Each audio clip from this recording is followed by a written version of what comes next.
कि जिस परमात्मा के पाने के लिए और जिस लोक में जाने के लिए महापुरुषों ने ऐसी कुर्बानियां दी, तो कैसा है वो भगवान, कैसा होगा वो देश,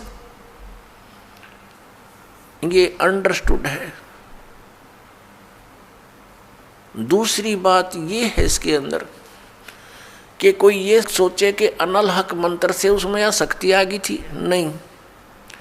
उस अनल हक मंत्र के जाप करने वाला पूरा गांव था, नगर था, आसपास के और भी बहुत लोग थे जो वैसे उपदेशी थे, आसपास के बहुत से उनके शिष्य थे, लेकिन वो गुप्त रखते थे, सामने किसी को बताते नहीं थे लोक लाज के कारण।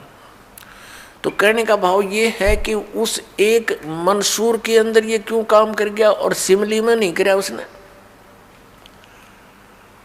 ये पिछले ही पुण्य से होते हैं पूर्ण हंस मुराद, ये पूर्व जन्म के संस्कार थे, उस मंत्र का इसमें कोई योगदान नहीं था। अब प्रसंग जो चल रहा है उसी पर हम थोड़ा सा डिस्कस करते हैं कि जिस परमात्मा के लिए इतनी कुछ कुर्बानियां संत महात्माओं ने की, तो वो कैसा है भगवान, ये तो अंडरस्टूड है कि वो कितना सुखदायी होगा और वहाँ जाने के बाद प्राणी को कैसा सुख होगा। उसके लिए हम फिर कौन सी विधि अपनावें, कौन से ग्रंथ को सत्य मानें, किस गुरु की बात पर विश्वास करें। कोई कुछ विधि बताता है, कोई कुछ विधि बताता है, और सभी कहते हैं तुम्हारा कल्याण होगा, तुम्हें मोक्ष प्राप्ति होगी। तो उसके लिए हमने ये जानने के लिए कि कौन सा मंत्र, कौन सी विधि है, वे ऑफ वर्शिप जो यथार्थ है। अब जो भी संत कोई मंत्र देता है तो उसके उपासक उसको यही मान लेते हैं कि यही सही है। दूसरा बताता है नहीं ये मंत्र ठीक नहीं, ये विधि ठीक नहीं। तीसरा कहता नहीं ये हमारे गुरुजी ने ऐसे बताया है, ये सही है। इसका निर्णय कैसे हो? जैसे किसी अपराध के ऊपर कुछ अधिवक्ता, एडवोकेट आपस में डिस्कस करते हैं। एक कहता है इस अपराध के ऊपर ये धारा लगेगी, दूसरा कहता नहीं इसकी ये धारा बनती है, इसका ऑफेंस इस धारा के अंतर्गत है, तीसरा कहता नहीं इसके ऊपर ये अन्य धारा लगेगी। तो उन तीनों का फैसला कहाँ होगा कि कौन सी धारा के अंतर्गत ये ऑफेंस है? वो संविधान के अंदर देखा जाएगा, और संविधान के अंदर जो लिखा है वो फाइनल है, वो धारा उसी के अंतर्गत वो ऑफेंस है, तो उसके ऊपर वही धारा होगी और उसी के आधार पर उस पर कार्रवाई कोर्ट में होगी, वो सही है। ठीक इसी प्रकार हमारे पवित्र जो शास्त्र हैं, सदग्रंथ हैं, ये सभी शास्त्र हैं जैसे पवित्र पांचों वेद।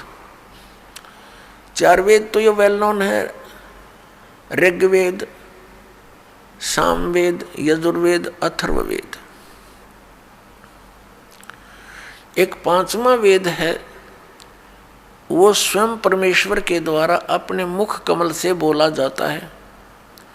प्रत्येक युग में परमात्मा अपने उस तीसरे मुक्ति धाम से यानी सतलोक से चलकर आते हैं और अपने मुख कमल से उस यथार्थ ज्ञान पांचवें वेद को बोलते हैं। वो लिपिबद्ध कर लिया जाता है, वो पांचवा वेद होता है, वो कबीर वाणी है, वो परमेश्वर के मुख कमल से निकली सच्चिदानंद घन ब्रह्म की वाणी है।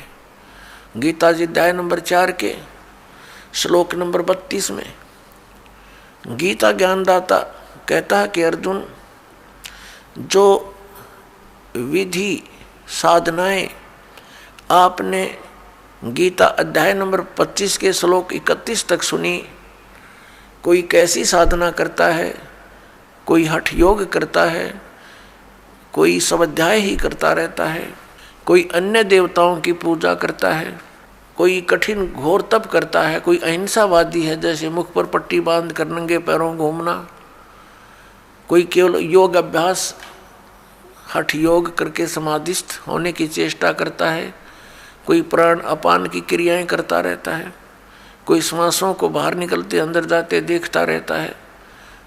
इस प्रकार से सभी साधक अपनी अपनी साधनाओं को वो पाप नाश करने वाली जानते हैं, मोक्षदायक मानते हैं। यदि वो इनको गलत मान ले तो इनको छोड़ दे, क्योंकि भिन्न भिन्न साधनाएं और सभी कर रहे हैं और पाना एक परमात्मा को, तो ऐसा कभी नहीं हो सकता। उस परमात्मा के पाने की एक ही विधि है जो हमारे सदग्रंथों में विद्यमान है। तो उसके बाद बताया है कि ये सभी इस प्रकार के यज्ञ यानी धार्मिक अनुष्ठानों की जानकारी विस्तार के साथ ये चौथे अध्याय के 32वें श्लोक में श्रीमद् भगवत गीता जी में लिखा है कि इस प्रकार के धार्मिक यज्ञों की जानकारी, यज्ञ माने धार्मिक अनुष्ठानों की जानकारी सच्चिदानंद घन ब्रह्म यानी ब्रह्मणे मुखे सच्चिदानंद घन ब्रह्म की वाणी में विस्तार के साथ कही गई है।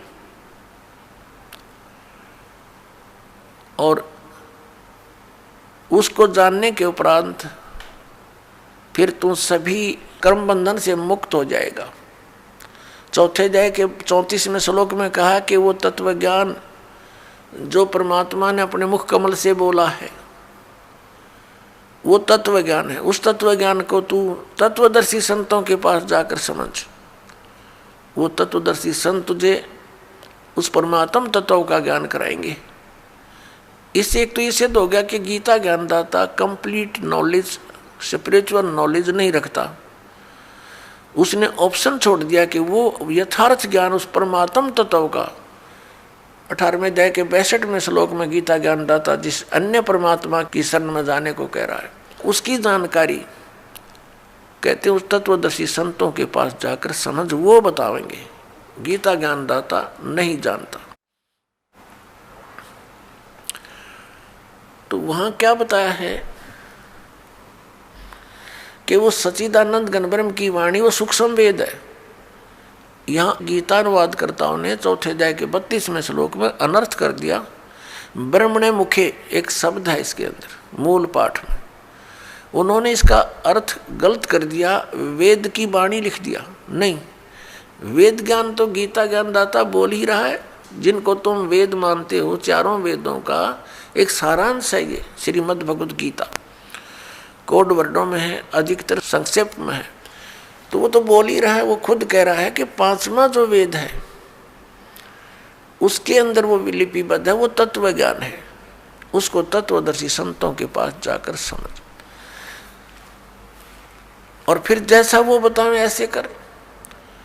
तो पुण्यात्मा, हमारे सदग्रंथ कौन से हैं जो परमात्मा का विधान है और जिन पर हम विश्वास करेंगे और करना चाहिए।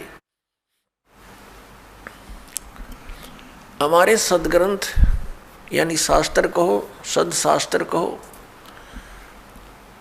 ये कौन कौन से हैं? पवित्र 5 वेद, 4 वेद तो अंडरस्टूड है, 5वां ही आपको बता दिया सूक्ष्म वेद। और श्रीमद् भगवत गीता इन 4 वेदों का सारांश है और 5वें का इसमें हिंट दिया है। ये तो है गॉड गिवन स्पिरिचुअल नॉलेज, परमात्मा दत्त, प्रभु दत्त है, ये ब्रह्म दत्त है ये। और फिर 18 पुराण ये अध्यात्म ज्ञान को समझने के लिए सहयोगी हैं। और इनके अंदर जो वे ऑफ वर्शिप लिखी है, यदि वो वेदों से मिलती है, श्रीमद् भगवत गीता से मिलती है, तो वो तो सही है। उतना तो वेदों और गीता वाला ही ज्ञान है। बाकी उस वेद, उस पुराण के वक्ता के घर का है, उसका अपना अनुभव है। अब उसका अनुभव वेदों और गीता से नहीं मिलता तो हमें मान्य नहीं है, हमें स्वीकार्य नहीं है। क्योंकि पुराण कौन है? पुराण क्या है? ये श्री ब्रह्मा जी ने बोला ज्ञान है। ये 4 वेद, ऋग्वेद, सामवेद, यजुर्वेद, अथर्ववेद, ये 4 वेद ब्रह्म ने अपने पुत्र रजगुण ब्रह्मा जी को दिए थे। और ये 5 वेद, ये सूक्ष्म वेद सहित ये 5 वेद पूर्ण परमात्मा ने, सत्य पुरुष ने, परम अक्षर ब्रह्म ने इस ब्रह्म के अंदर, ज्योति निरंजन के अंदर फीड कर दिए थे। और उसमें टाइम फिक्स कर दिया था कि इतने समय के उपरांत ये सब तय इसकी श्वासों से बाहर आएंगे। जैसे कोई मादा है, गाय भैंस है, वो नए दूध होती है, गर्भ धारण करती है, समय आने पर बच्चा ऑटोमेटिकली बाहर आ जाता है। तो ऐसी सतिथि परमात्मा ने, पूर्ण ब्रह्म ने हमारे लिए की थी कि ये बच्चे भगवान को भूल ना जाएं, परमात्मा की भक्ति करेंगे इन वेदों अनुसार तो इनको बहुत लाभ होगा, इन पर आपत्तियां नहीं आएंगी, कष्ट नहीं आएंगे। ये गलती से काल के साथ चले गए हैं। वो 5 वेद जब इसके श्वासों के द्वारा, ब्रह्म के श्वासों के द्वारा निकले, तो इसने उनमें देखा कैसा ज्ञान है भगवान ने दिया है। तो उसने वेदों को पढ़ा तो 5वां वेद था, उसमें सारांश था, 4 वेदों का निष्कर्ष था। और पूर्ण परमात्मा की जानकारी और उसकी वे ऑफ वर्शिप, पूजा की विधि भी लिखी थी। वो घबरा